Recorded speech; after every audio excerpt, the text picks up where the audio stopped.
Deux révélations en ce qui concerne la Côte d'Ivoire. La première vidéo est à titre dissuasif. Je reprends. La première vidéo est à titre dissuasif. J'étais en train de prier et pendant mes prières, il a plu à Dieu de me transporter dans le monde spirituel. Et j'ai surpris une réunion dans le monde des ténèbres. Voici comment la réunion était en train de se passer. Suivez-moi. J'ai vu des personnes qui étaient rassemblées et ces gens-là étaient en train de comploter.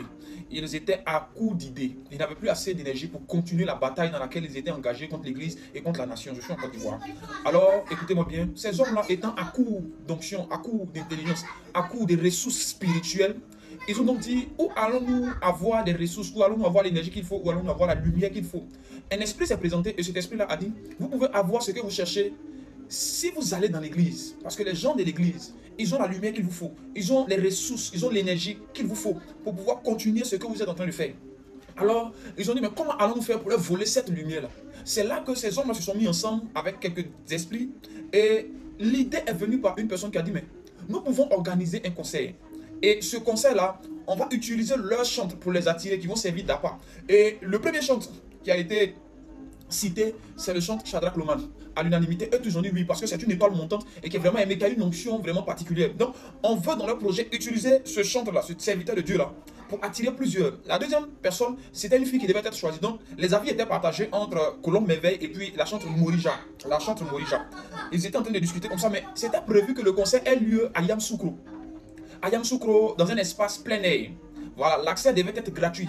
Et ce sont ces agents maléfiques, ces agents des ténèbres-là, qui vont financer. Parce que le démon a fait apparaître l'argent sur la table. Et c'est cet argent-là qui sera utilisé pour financer ce concert.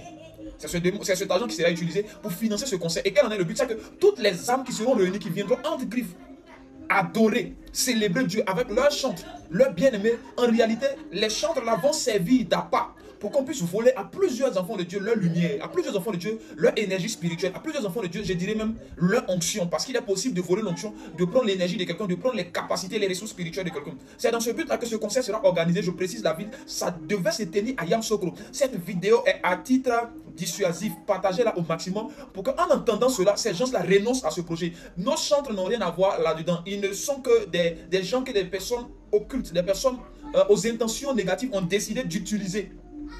Nous prions pour ces chantres-là, qu'ils soient gardés et que déjà s'ils ont été en contact, s'ils ont vu cette vidéo-là, prenez vraiment vos dispositions, chantres de Côte d'Ivoire, parce que l'ennemi est en train de chercher à vous utiliser pour vraiment assujettir l'église, continuer son projet voilà, négatif contre la nation. La deuxième vidéo, la deuxième révélation que je veux donner, elle concerne les intercesseurs, ceux qui mènent le combat dans le monde spirituel en faveur de notre nation. Nous sommes tous des citoyens, nous sommes tous des patriotes, nous sommes tous des fils et des filles de la Côte d'Ivoire et nous voulons vraiment voir notre nation évoluer. Alors, il y a une stratégie, il y a quelque chose que nous devons savoir afin de bien mener les batailles ou la bataille dans laquelle nous sommes pour vraiment l'épanouissement et l'évolution de notre nation et vraiment la croissance de l'église, l'épanouissement de l'église dans cette nation. Vous devez comprendre une chose, c'est que voici le procédé par lequel l'ennemi est arrivé à avoir de l'autorité dans notre nation. Si vous avez remarqué, c'est que dans ce pays-là, on a, excusez-moi de le dire, mais ce sont des révélations, je dois être cru. L'étranger, la voix de l'étranger pèse plus que la voix des enfants du territoire.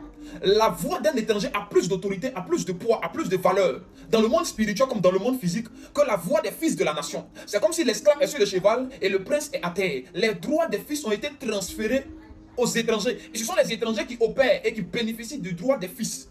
Voici comment cela a été fait. Écoutez-moi bien, avant d'abord les histoires de 99, 2000, 2001, 2002, 2009, 2010, 2011, avant toutes ces différentes crises, avant toutes ces choses qui vraiment ont traumatisé un peu l'Ivoirien, voici comment les gens ont commencé à prendre le contrôle, voici comment les gens ont eu l'autorité dans la nation et sur la nation. Vous savez, il existe des territoires, des terrains dans un pays que j'appelle des territoires sacrés.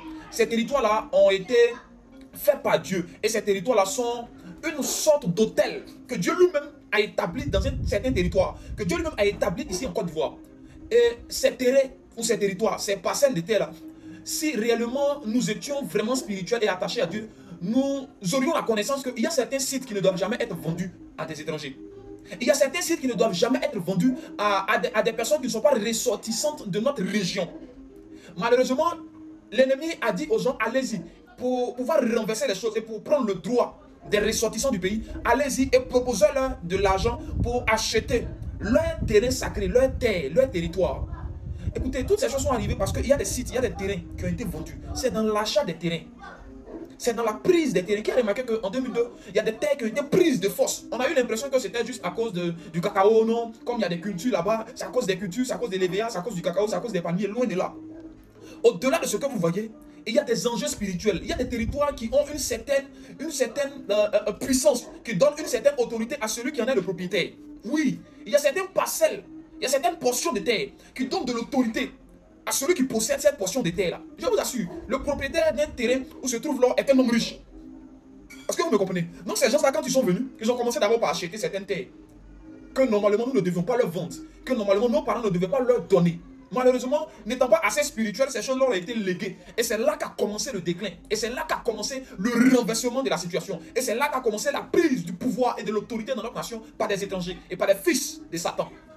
Parce que les agents d'éternel ont mandaté ces hommes, ont mandaté ces femmes pour venir prendre des territoires. Et quand il y a eu les crises, les différentes crises, au cours de ces crises-là, des terres ont été prises de force. Des terres ont été prises de force. Parce que celui qui prend une certaine terre a une certaine autorité. Donc nous devons commencer, les intercesseurs doivent commencer à prier